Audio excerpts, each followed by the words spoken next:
आज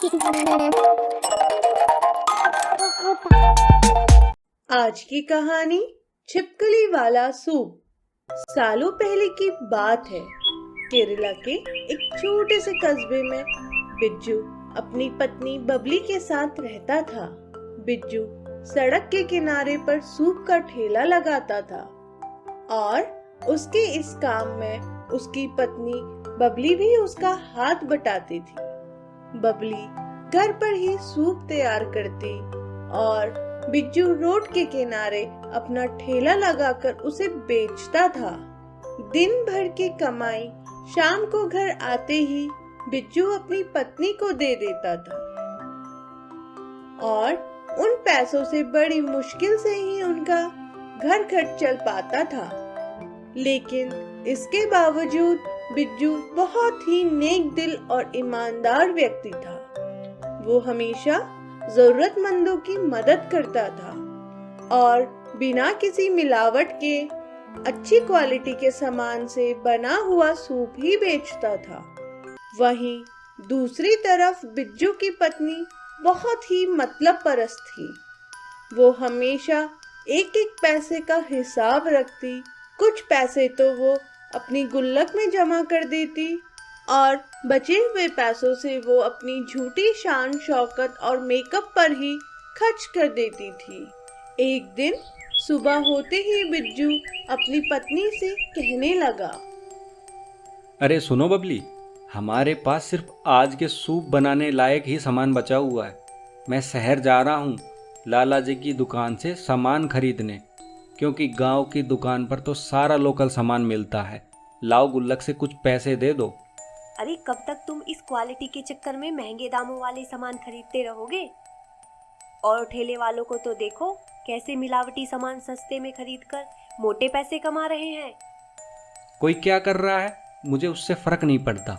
मैं तो अपनी ईमानदारी से ही धन कमाऊंगा। हे भगवान, इस आदमी के मुंह से ये ईमानदारी की बातें सुन सुनकर मैं थक गई हूँ। अरे क्या फायदा तुम्हारी इस ईमानदारी का जिससे तुम अपनी पत्नी के शौक भी पूरे ना कर सको। आसपास की सभी औरतें बन ठन कर रानी की तरह रहती हैं और मैं यहाँ दिन भर तुम्हारी घटिया सी रेहड़ी के लिए सूप बनाती रहती हूँ। अभी भी समय है, मेरी बात मान लो, तुम भी मिलावट करके बेचो, अच्छी आमदनी होगी। और सुनो, मैं पहले ही बता रही हूँ, इस बार मुझे एनिवर्सरी पर एक बड़ा सा मेकअप बॉक्स चाहिए। तुम कभी नहीं सुधरने वाली। अरे भगवान का शुक्रिया अदा करो, हमारा गुजारा हो रहा है। और रही बात मेकअप बॉक्स की, तो मैं जानता हूँ तुम मुझसे छुपा कर कुछ पैसे दाल के डिब्बे में भी रख देती हो। सुनो, अब मैं लेट हो रहा हूँ, मुझे कुछ पैसे निकाल के दे दो गुल्लक से। मेरी गुल्लक की तरफ तो देखना भी मत। गुल्लक के पैसे से तो मैं सोने की एक चैन खरीदूंगी। और जब तुम्हें मेरी कोई बात माननी ही नहीं है तो जाओ, मैं नहीं दे रही एक भी पैसा। उधार कर आना अपने शहर वाले लाला जी की दुकान पर। बबली, तुम मेरी ये बात याद रखना, तुम्हारी ये आदतें हमें एक दिन जरूर ले डूबेंगी। फिर बिज्जू बिना पैसों के ही शहर की तरफ निकल पड़ा और बबली आज की बिक्री के लिए सूप बनाने लगी। वो चूल्हे पर बैठी हुई सूप बना रही थी, तभी उसका फोन बज उठा। वो फोन पे बात करने के लिए सूप को चूल्हे में छोड़कर चली गई और हड़बड़ी में सूप के बर्तन को ढकना भूल गई। और जैसे ही वो गई, घर की छत पर चिपकी हुई एक छिपकली अचानक से सीधा आकर सूप में गिर गई। इस बात का बबली को पता ही नहीं लगा। कुछ देर बाद बबली फोन पर बात करके वापस आई और उसने जैसे ही सूप के पतीले को देखा तो अब उसमें छिपकली की हड्डी तैर रही थी। हड्डी को देखकर बबली को समझते देर न लगी कि आज तो सूप में छिपकली गिर गई है। अरे इस छिपकली को अभी ही सूप में डूबकर मरना था। अब क्या करूं? सिर्फ आज के ही सूप का सामान बचा था और अगर इसको भी फेंक दिया तो आज तो कोई भी कमाई नहीं होगी, बड़ा नुकसान हो जाएगा। अरे नहीं नहीं, मैं नुकसान बर्दाश्त नहीं कर सकती। मुझे सोने की चैन भी तो खरीदनी है। फिर कुछ देर सोचने के बाद बबली बड़बड़ाने लगी, अरे छिपकली ही तो है, लोग चिकन सूप भी तो पीते हैं। आज छिपकली सूप पी लेंगे तो कौन सी आफत आ जाएगी। और जब मैं किसी को बताऊंगी ही नहीं तो खाक किसी को पता लगेगा। फिर कुछ देर में बिज्जू भी आ जाता है और परचून का सामान घर पर रखकर अपने ठेले को लेकर बिक्री के लिए चला जाता है। कुछ देर बाद वो चौक पर पहुंच जाता है और अपनी बिक्री शुरू कर देता है। उसने दिन भर सूप की बिक्री की, पर शाम होते होते कुछ सूप बच गया। अरे आज तो थोड़ा सा सूप बच गया और लग भी नहीं रहा कि कोई ग्राहक आएगा। बचे सूप को घर ले जाने से अच्छा है आज मैं ही सूप पी लूं। वैसे भी सुबह से कुछ खाया भी नहीं है। फिर बचे हुए सूप को बिज्जू ने पी लिया और फिर वो अपने ठेले को लेकर अपने घर की तरफ चल दिया। कुछ देर में वो घर पहुंच गया और घर पहुंचकर अचानक से उसकी तबीयत खराब हो गई। उसके पेट में बहुत तेज दर्द के साथ साथ गुड़गुड़ होने लगी और उसके मुंह से झाग आने लगा। उसकी ये हालत को देखकर बबली बहुत डर गई। अरे ये क्या हो रहा है आपको, और मुंह से ये झाग कैसे? क्या खाया है आपने? सुबह से कुछ नहीं खाया, आधे टाइम थोड़ा सूप बच गया था, वो ही पी कर आया हूँ। अब पता नहीं अचानक से ये क्या हो रहा है मेरे साथ। अब बबली समझ गई ये सब छिपकली वाले सूप की वजह से ही हो रहा है। फिर उसने सारी बात बिज्जू को बताई। उसकी बात सुनकर बिज्जू गुस्से से भर गया। मैंने कहा था ना तुम्हारी ये आदतें हमें ले डूबेंगी। तुम्हारे लालच की तो कोई सीमा ही नहीं रही। अरे तुम इतना स्वार्थी कैसे हो सकती हो? कितने लोगों ने सूप पिया है सुबह से, जरा सोचो उनकी हालत क्या हो रही होगी। तुम्हें अंदाजा भी है आज तुम्हारे लालच के चक्कर में कितने लोगों की जान आफत में आ गई होगी। अब बबली को भी अपनी गलती का एहसास हो गया और वो फूट फूट कर रोने लगी। लेकिन कहते हैं ना, अब पछताए होते क्या जब चिड़िया चुग गई खेत। अब देखते ही देखते बबली के गुल्लक के सारे पैसे बिज्जू के इलाज करवाने में चले गए। यहाँ तक कि बबली को अपने पुराने गहने भी बेचने पड़ गए। अब आखिरकार इस सबक ने बबली की अकल को ठिकाने ला दिया और उस दिन के बाद वो भी बिज्जू की तरह एक नेक दिल इंसान बन गई। और अब बबली के सारे पुराने सपने टूट चुके थे और अब तो उनकी हालत बहुत खराब हो चुकी थी। उनके पास ठीक से खाना खाने तक के भी पैसे नहीं बचे हुए थे और अंत में वो रोते रोते कहने लगी, दोस्तों मैंने तो अपने स्वार्थ के चक्कर में आकर बहुत बड़ी गलती कर दी और मुझे उसकी सजा भी मिली। और मेरी ये हालत देखकर आप जरूर समझ गए होंगे कि हमें कभी भी अपने स्वार्थ के चक्कर में किसी को नुकसान नहीं पहुंचाना चाहिए। और हाँ दोस्तों, अगर आपको हमारी ये कहानी अच्छी लगी तो वीडियो को लाइक जरूर करें और चैनल को सब्सक्राइब करना तो बिल्कुल भी मत भूलना। और अपने पक्के दोस्तों के साथ ये स्टोरी जरूर शेयर करना ताकि जो गलती मैंने की वो कोई और ना करे।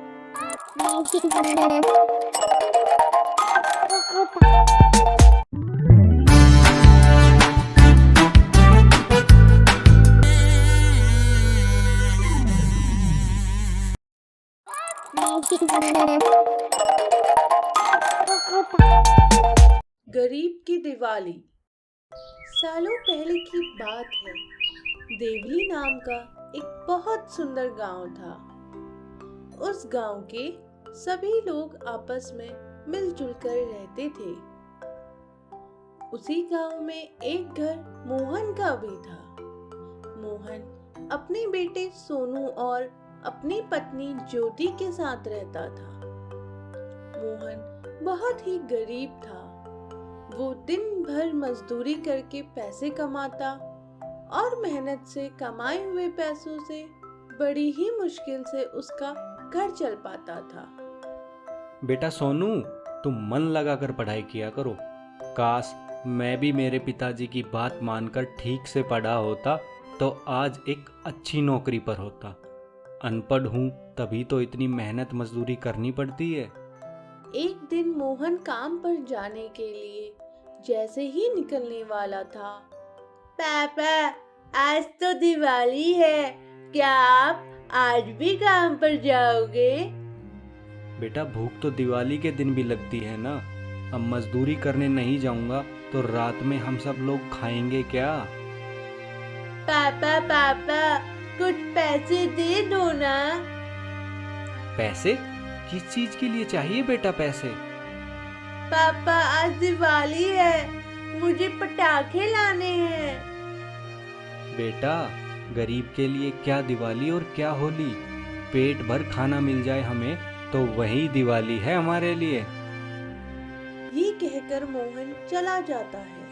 पैसे ना मिलने से और अपनी गरीबी को देखकर सोनू रोने लगा। सोनू दीवार पर लगी भगवान की तस्वीर के सामने जाकर हाथ जोड़कर कहता है, हे भगवान, हम इतने गरीब क्यों हैं? और लोग तो दिवाली पर नए कपड़े, ढेर सारी मिठाई और पटाखे लाते हैं। यहाँ मेरे पापा इतनी मेहनत करने के बाद भी कुछ पैसे ही कमा पाते हैं ताकि हमें भूखा न सोना पड़े। हे भगवान, आप तो अंतर्यामी हैं और सब कुछ जानते हैं, फिर भी आप हमारी मदद क्यों नहीं करते? हमारी मदद कीजिए, प्लीज हमारी मदद कीजिए ना भगवान। ऐसा कहकर सोनू फूट फूट कर रोने लगा। पास ही में खड़ी उसकी माँ ये सब देख रही थी। अपनी गरीबी और अपने बच्चे की बेबसी देख उसकी भी आंखें भर आई और वो सोनू के पास जाकर कहती है, बेटा भगवान तो हमेशा हमारे साथ हैं। उन्होंने हमें इंसान रूपी जीवन दिया और यही सबसे बड़ी बात है। और भगवान उनकी मदद जरूर करते हैं जो मन लगाकर मेहनत करते हैं। इसीलिए बेटा मैं हमेशा कहती हूँ कि मन लगाकर पढ़ाई किया करो। अच्छे से पढ़ोगे तभी तो हम इस गरीबी से निकल पाएंगे। हाँ माँ, आप सही कह रहे हो, अब मैं और ज्यादा मेहनत करूँगा। शाबाश मेरे बेटे, अब तुम और ज्यादा उदास मत हो। ये लो 10 रुपये, ये मैंने दिवाली की पूजा के सामान के लिए कई समय से बचा कर रखे थे। सोच रही थी कम से कम कुछ दिए खरीद लूंगी और भगवान के लिए प्रसाद लूंगी, लेकिन जब मेरा बाल गोपाल ही खुश नहीं रहेगा तो फिर कैसी दिवाली। जाओ और ले आओ पटाखे। 10 रुपए पाकर सोनू बहुत खुश हो जाता है और वो मोटू परचून वाले की दुकान की तरफ चल देता है। उस गांव में परचून की सिर्फ एक ही दुकान थी। उस दुकान के मालिक का नाम मोटू सिंह था। सभी लोग उसको मोटू परचून वाला कहकर बुलाते थे। मोटू बहुत ही लालची और मक्कार व्यक्ति था। कुछ ही देर में सोनू मोटू सिंह की दुकान के पास पहुंच जाता है। दुकान पर पहुंचकर जैसे ही सोनू कुछ कहता, उससे पहले एक बूढ़े बाबा वहां आ गए और मोटू से कहने लगे, बेटा कुछ खाने को दे दो, बहुत दिनों से भूखा हूँ। ए बाबा आगे जाओ आगे, ये धर्मशाला है क्या जो मुंह उठाकर चले आए? हाँ सोनू बेटा, तुम बताओ क्या लेने आए हो? बेटा कई दिनों से भूखा हूँ, कुछ तो दे दो खाने को। कह दिया ना आगे निकलो, कुछ नहीं है मेरे पास तुम्हें देने को। अभी बिक्री का टाइम है, मेरा दिमाग मत खराब करो। ऐसे ही बांटता रहूंगा तो मैं भूखा मर जाऊंगा। मोटू का जवाब सुनकर बूढ़े बाबा बहुत उदास हो गए। सोनू वहीं खड़ा ये सब देख रहा था। बाबा की हालत देखकर सोनू को दया आ गई। बाबा आप उदास मत होइए, ये लीजिए 10 रुपया, आपको जो खाना है वो खरीद कर खा लीजिए। अरे बेटा तुम तो बहुत नेक दिल बच्चे हो, भगवान तुम्हारा जरूर भला करेगा। बाबा को सारे पैसे देकर बिना पटाखे लिए सोनू अपने घर की तरफ चल दिया। और वो जैसे ही घर पहुंचा तो उसको खाली हाथ देखकर उसकी माँ हैरान हो गई। अरे बेटा, क्या हुआ? पटाखे कहाँ हैं? माँ, पटाखे तो मैं रास्ते में ही फोड़ आया। सोनू, माँ हूँ मैं तेरी, मुझसे झूठ मत बोल, सच सच बता, जो पैसे दिए थे उनका क्या किया तूने?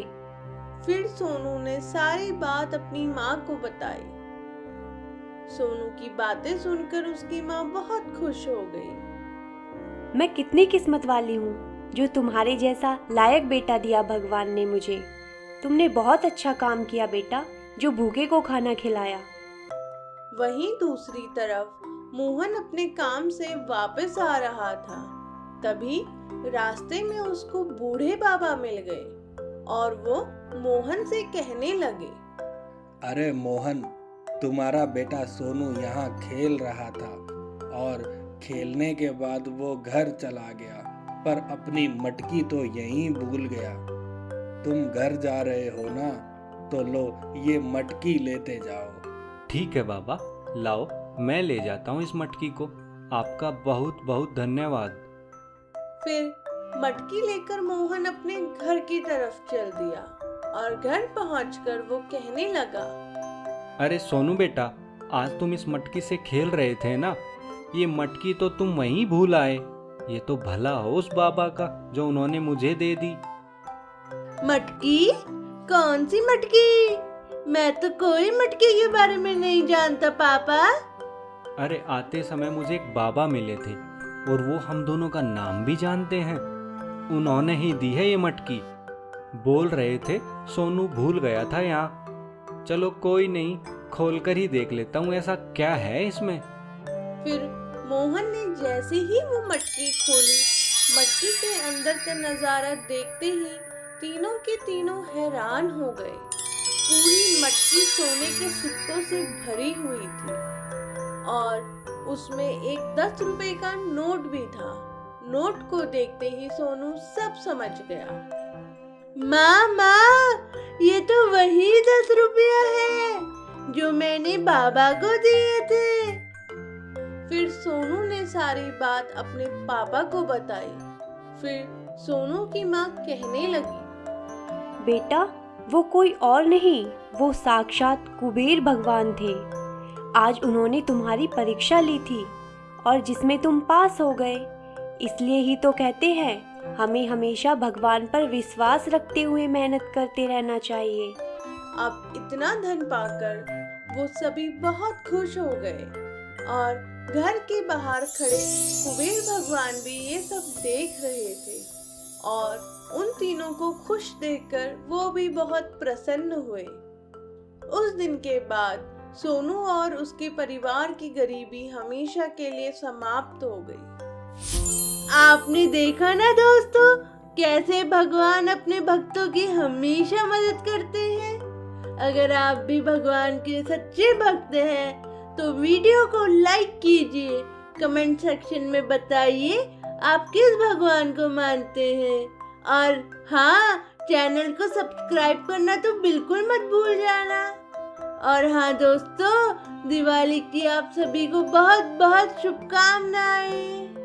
अगर आपको हमारी ये कहानी अच्छी लगी तो जल्दी से इस वीडियो को लाइक कर दो और हाँ, चैनल को सब्सक्राइब करना तो आप बिल्कुल भी मत भूलना।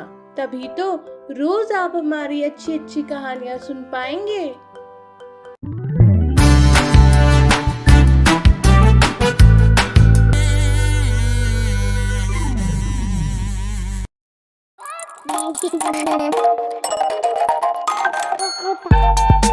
आज की कहानी जिनका जानलेवा सवाल। ये कहानी है शहर से दूर जंगल के पास में बसे रामपुर गांव की। जंगल के पास होने के कारण रामपुर गांव बहुत ही सुंदर और हरा भरा था। उस गांव के सरपंच का नाम ताऊ धर्मवीर था। ताऊ धर्मवीर बहुत ही समझदार और नेक दिल इंसान थे। एक दिन सरपंच साहब सभा कर रहे थे।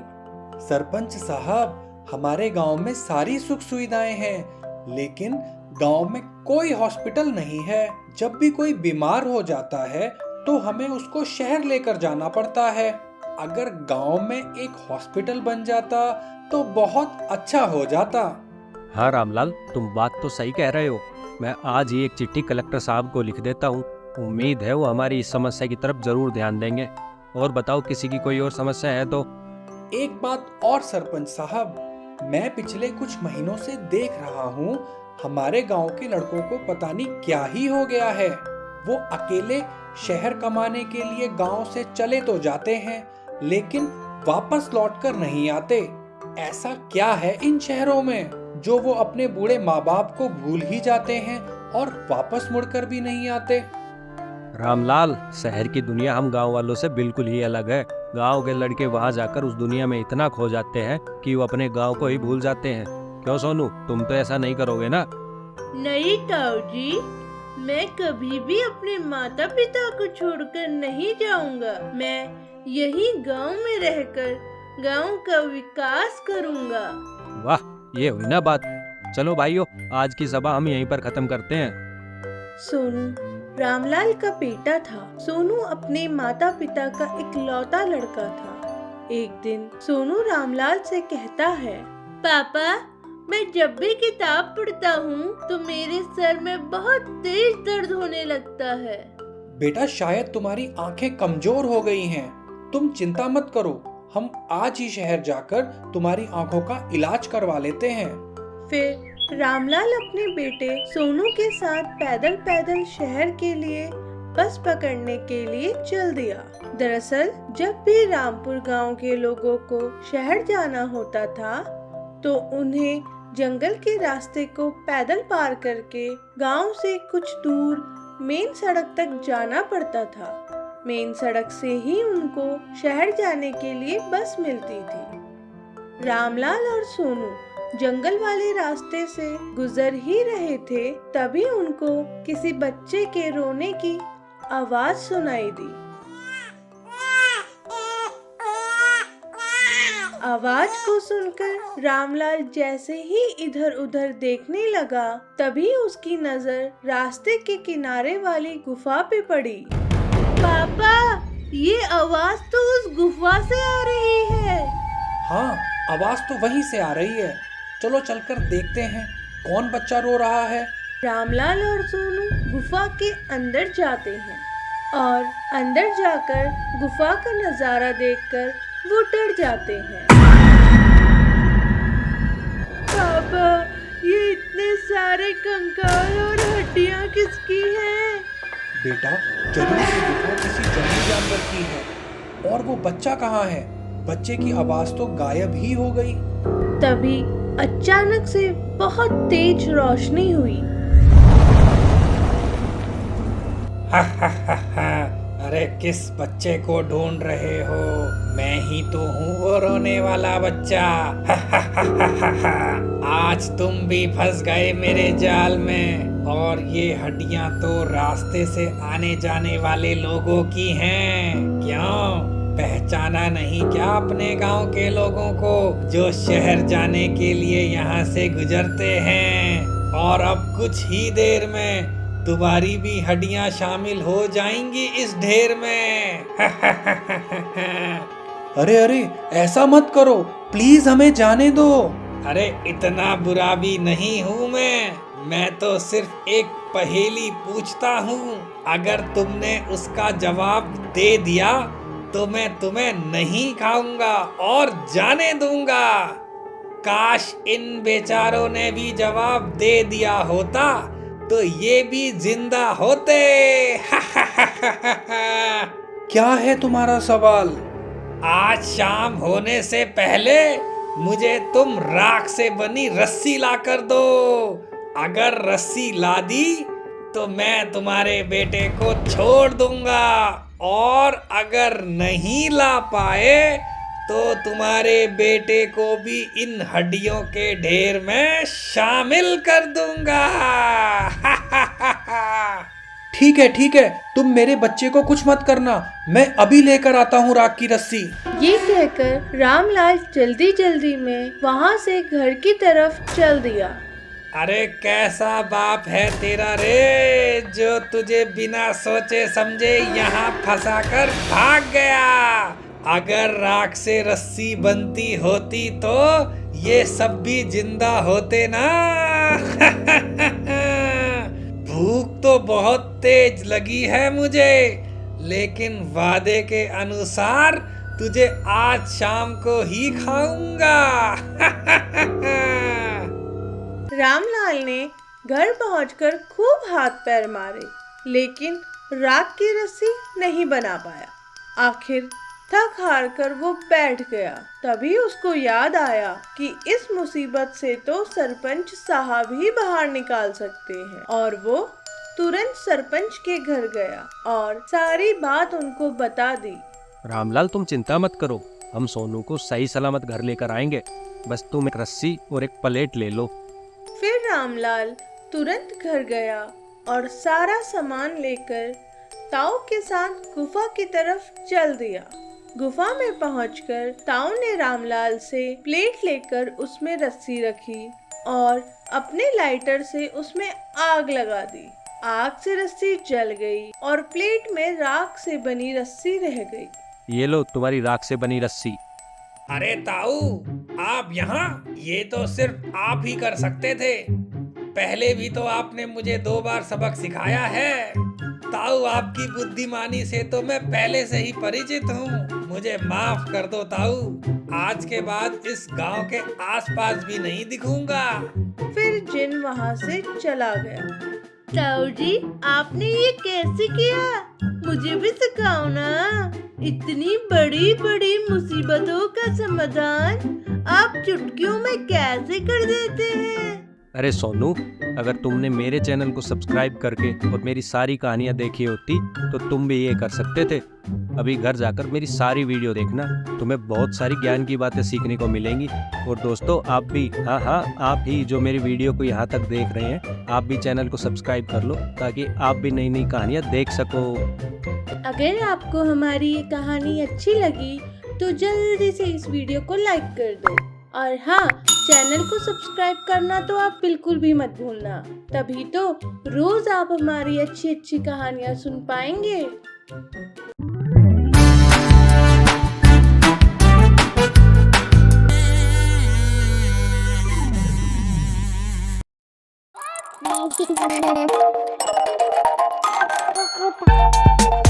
सालों पहले की बात है। होशियारपुर नाम का एक बहुत सुंदर गांव था। उस गांव में सभी लोग आपस में मिलजुल कर रहते थे। उस गांव के सरपंच का नाम धर्मवीर था। सभी लोग उनको ताऊ धर्मवीर कह के बुलाते थे। ताऊ धर्मवीर बहुत ही बुद्धिमान और नेक दिल इंसान थे। गांव के किसी भी व्यक्ति को कभी भी कोई भी परेशानी आ जाती तो उसके समाधान के लिए वो ताऊ धर्मवीर के पास ही जाते, और ताऊ अपने उम्र के तजुर्बे और तेज बुद्धि से बड़ी समस्या का समाधान चुटकियों में कर दिया करते। उसी गांव में सुनार की एक बहुत बड़ी दुकान थी, और उस दुकान के मालिक का नाम प्यारे था। दूर दूर के गांव से भी लोग प्यारे सुनार की दुकान से गहने खरीदने आया करते थे, क्योंकि प्यारे सुनार के गहनों की डिजाइन यूनिक और दाम भी सस्ते थे। इस वजह से सुनार की काफी अच्छी आमदनी हो जाती थी। सुनार ने अपनी दुकान में 3 कारीगर भी रखे हुए थे, जिनको प्यारे समय पे सैलरी दिया करता था और उनसे बहुत अच्छा व्यवहार करता था। जब दिवाली या किसी और त्योहार के मौके पर दुकान में ज्यादा बिक्री होती तो वो बिना कहे अपने 3 कारीगरों को उचित इनाम भी दिया करता था। जल्द ही दिवाली आने वाली थी, तो एक दिन प्यारे बिक्री के लिए एक थैले में बहुत सारे हीरे लेकर आया और उसने हीरे को अपनी दुकान के लॉकर में रख दिया। 1-2 दिन बीत जाने के बाद प्यारे सुनार ने जैसे ही हीरो को चेक करने के लिए अपना लॉकर खोला तो उसने पाया कि हीरे तो लॉकर में है ही नहीं। हीरे नहीं मिलने से प्यारे सुनार एकदम सन्न रह गया, मानो उसके पैरों तले जमीन ही खिसक गई हो। हीरे बहुत कीमती थे और अब वो गायब हो गए थे। प्यारे अपने तीनों कारीगरों से कहने लगा, अरे हीरे कहाँ गए? मैंने खुद यहीं पर रखे थे। मेरे और तुम तीनों के अलावा तो कोई भी इन्हें छू भी नहीं सकता था। सच सच बताओ, तुम तीनों में से हीरे किसने चुराए हैं? चोरी का नाम सुनते ही तीनों डर गए और एक दूसरे की तरफ देखने लगे। किसी ने भी हीरो के बारे में कुछ नहीं बताया और तीनों अपने आप को बेगुनाह बताने लगे।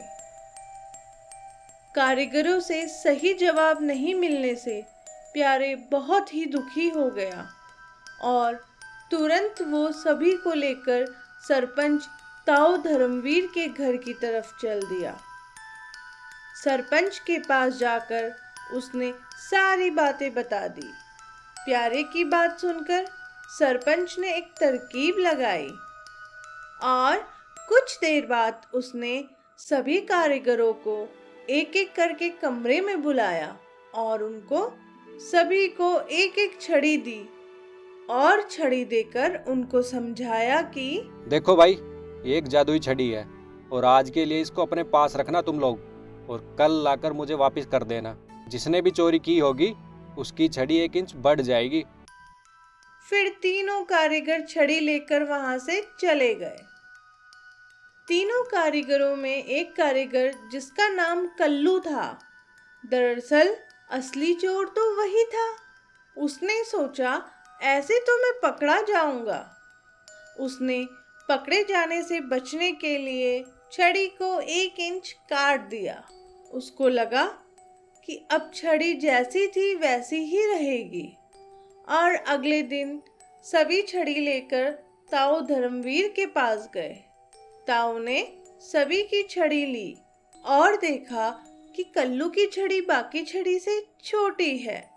ये देखते ही वो समझ गए और कहने लगे, ये कल्लू ही चोर है, इसने ही चुराए हैं सारे हीरे। अपना नाम सुनते ही कल्लू भी समझ गया कि अब तो पकड़ा गया। आखिरकार उसने अपना अपराध स्वीकार किया। फिर सभी ने मिलकर उसकी धुनाई की और जेल भेज दिया। इस तरह ताऊ धर्मवीर ने अपनी बुद्धिमानी से असली चोर को पकड़ा और प्यारे सुनार के हीरे भी मिल गए। अगर आपको हमारी ये कहानी अच्छी लगी तो जल्दी से इस वीडियो को लाइक कर दो और हाँ, चैनल को सब्सक्राइब करना तो आप बिल्कुल भी मत भूलना। तभी तो रोज आप हमारी अच्छी अच्छी कहानियाँ सुन पाएंगे।